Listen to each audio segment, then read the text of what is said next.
السلام عليكم ورحمة الله وبركاته. نحمده ونستعينه ونستغفره ونعوذ بالله من شرور أنفسنا ومن سيئات أعمالنا. من يهده الله فلا مضل له ومن يضلله فلا هادي له. وأشهد أن لا إله إلا الله وحده لا شريك له وأشهد أن محمدا عبده ورسوله. أما بعد. கண்ணியத்திற்குரிய எல்லாமல்ல அல்லாஹ்வின் நல்லடியார்களே, செவ்வாய்க்கிழமை தோறும் நமது அக்ஸா பள்ளிவாசலில் நடைபெற்று வரக்கூடிய ஹதீஸ் வகுப்பிலே நாம் எல்லாம் அமர்ந்திருக்கின்றோம். இந்த வாய்ப்பினை வழங்கிய அல்லாஹ் ஒருவனுக்கு புகழனைத்து கொடுத்தாக்கியவனாக.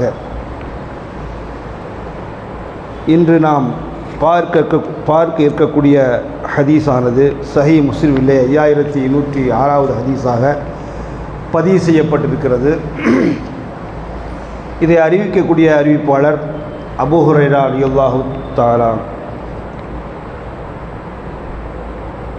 கால நபீனா ஸல்லல்லாஹு அலைஹி வஸல்லம், அல்லாஹ்வின் தூதர் ஸல்லல்லாஹு அலைஹி வஸல்லம் சொன்னார்கள், மர்ர ரஜுலுன் பி ஹுஸ்னி சஜரத் அலா லஹ்ரி தரீக்கில். ஒரு மனிதர் ஒரு வழியில் கிடந்த மரக்கிளையினை ஒன்றை கண்டார். அந்த மரக்கிளையானது அல்லது மரமானது இரண்டு வகையாகவும் அந்த ஹதீஸில் இருக்கிறது. அந்த மரமானது மக்களுக்கு இடையூறாக இருப்பதையும் அவர் கண்டார்.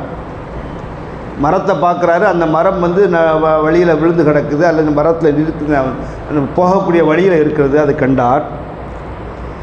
அப்போ அவர் சொல்கிறாரு, வல்லாஹு லவ் நஹியன்ன ஹாதா அனில் முஸ்லிமீன். அந்த மரத்தை வெட்டி அதை அப்புறப்படுத்தி விட்டு அவர் சொன்னார், நான் இந்த மரத்தை வெட்டுவதற்கான காரணம் முஸ்லிம்களுக்கு இடையூறாக இருப்பதனால், அல்லாஹ்வின் சத்தியமாக இதில் எனக்கு எந்த விதமான பலனும் இல்லை, அதனால் இதனை நான் அப்புறப்படுத்துகிறேன் என்று அவர் சொல்கிறார். அதனால் அவர் சொர்க்கத்தில் நுழைந்தார், சொர்க்கத்தில் நடமாடினார் என்றும் அந்த ஹதீஸில் பதிவு செய்யப்பட்டிருக்கிறது.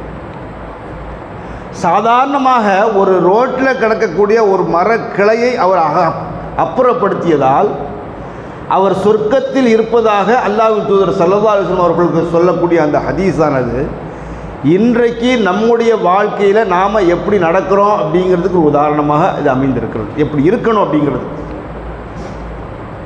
ஏன்னா நாம் நினைக்கிறோம் சின்ன சின்ன விஷயங்களெல்லாம் நம்ம சொர்க்கத்தில் கொண்டு போய் சேர்த்துருமா அப்படின்னு. அல்லாஹ்வின் தூதர் ஸல்லல்லாஹு அலைஹி வஸல்லம் சொல்கிறாங்க, இதுவும் சஹீஹ் முஸ்லிமில் 5122வது ஹதீஸாக பதிவு செய்யப்பட்டிருக்கிறது. அபூ ஹுரைரா ரலியல்லாஹு அன்ஹு சொல்கிறாங்க, லா தஹ்கிரன்ன மினல் மஅரூஃபி ஷையா. எந்த ஒரு நல்ல விஷயத்தையும் நன்மையான காரியத்தையும் நல்லறத்தையும் நீங்கள் அற்பமாக நினைக்காதீங்க. சும்மா சாதாரண விஷயமாக இருக்கும், இதை கூட நீங்கள் அற்பமாக நினைக்காதீங்க. வலவ் அன் தல்கா அஹாக்க பி வஜ்ஹின் தல்கின். எந்த அளவுக்கு அது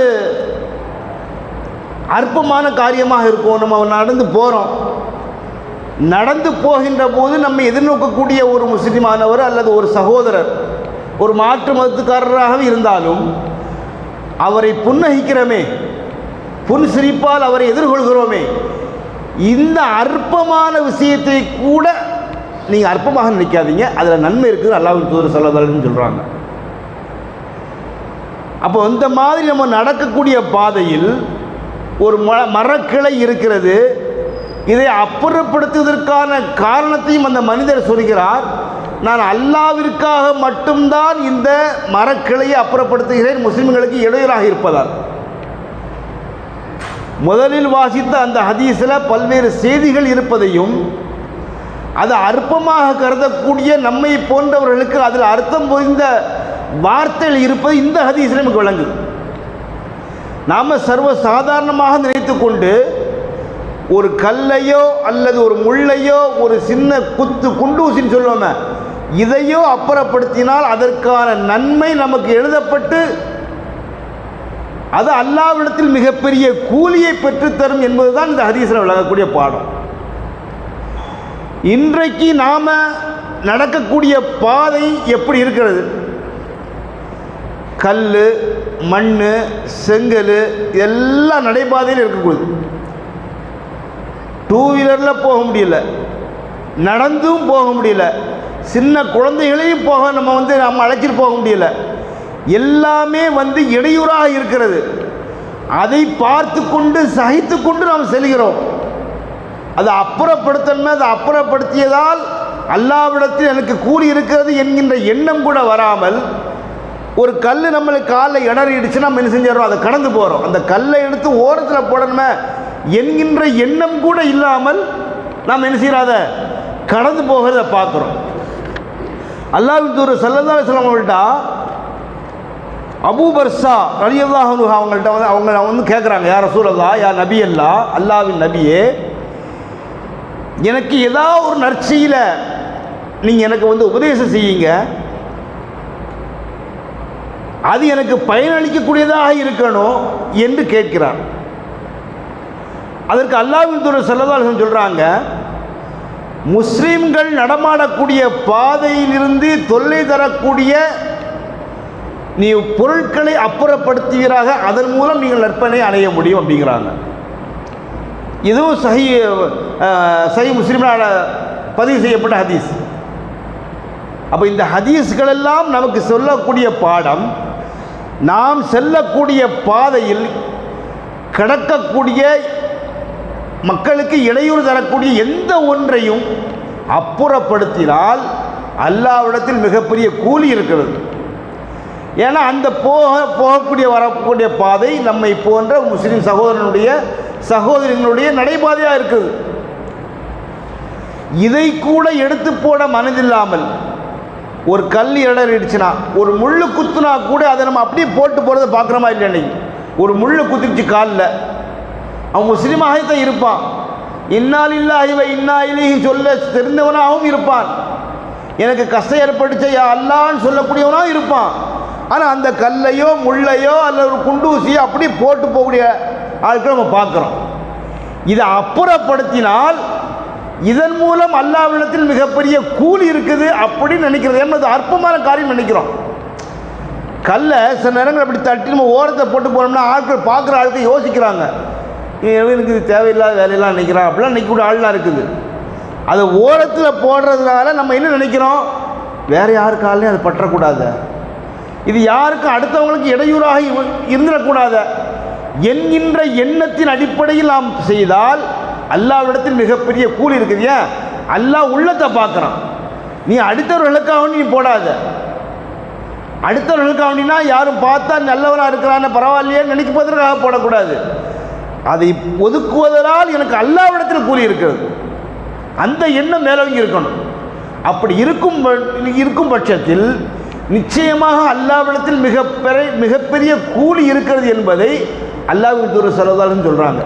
இன்னைக்கு நாம் சாதாரணமாக நடந்து போகிறோம், யாரையும் பார்த்து சிரிக்கக்கூடிய முடியலை. சிரிச்சா நம்மளை என்னமோ பைத்தியக்காரன் நினச்சிட்டு போகிறவங்க நம்மளை பார்த்து சிரிக்கிறாங்களா நினைக்கக்கூடிய ஆள்லாம் இருக்குது.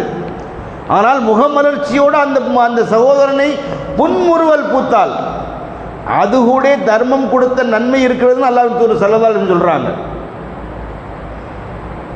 அது மாதிரி தான் யாருக்கும் இடையூறாமல் இல்லாமல் இருக்க வேண்டும். சஹீஹ் முஸ்னதில் பதிவு செய்யப்பட்ட இப்னு அப்பாஸ் ரலியல்லாஹு அன்ஹு சொல்லக்கூடிய ஒரு ஹதீஸ் இருக்குது. மக்களில் இப்படிப்பட்ட சிறந்தவர்கள் இருக்கிறார்கள். யார் அவர்கள் தெரியுமா? அல்லாஹ்வின் தூதர் ஸல்லல்லாஹு அலைஹி வஸல்லம் சொல்றாங்க, யார் அவர்கள் தெரியுமா சிறந்தவர்கள்? குதிரையை எடுத்துக்கொண்டு அல்லாஹ்வின் பாதையில் போரிட்டு மக்களுக்கு இடையூறல்லாமல் இருக்கிறார்களே, அவர்கள் தான் மக்களில் சிறந்தவர்கள். அப்படிப்பட்ட மக்கள்லாம் இருக்கிறாங்கன்னு சொல்லி காண்பிப்பதில் இருந்து மக்களுக்கு எந்த இடையூறும் நம்மாலும் பண்ணக்கூடாது, இடையூறு இருந்தால் அதை அகற்ற வேண்டும் என்கின்ற இந்த பாடம் அல்லாஹ்வின் தூதர் ஸல்லல்லாஹு அலைஹி வஸல்லம் இந்த பொன்மொழியில் நம்ம விளங்கும். இதை நாம் அன்றாட வாழ்வியில் நாம் நடைமுறைப்படுத்தினால் நாம் செய்யக்கூடிய இப்படிப்பட்ட வணக்க வழிபாடுகளோடு சேர்ந்த அந்த நன்மையும் சேர்ந்து நிச்சயமாக நாளை மறுமையில் மிகப்பெரிய கூலியை தரும் என்பதை உணர்ந்து அதை நடைமுறைப்படுத்தக்கூடிய சந்தர்ப்பத்தை அல்லாஹ் நமக்கும் உங்களுக்கும் எனக்கும் ஏற்படுத்துவானாக. வாஹதாவானா அல்ஹம்துலில்லாஹி ரப்பில் ஆலமீன். சுப்ஹானக்கல்லாஹும்ம வபிஹம்திக அஷ்ஹது அல்லா இலாஹா இல்லா அன்த அஸ்தக்ஃபிருக வ அத்தூபு இலைக்.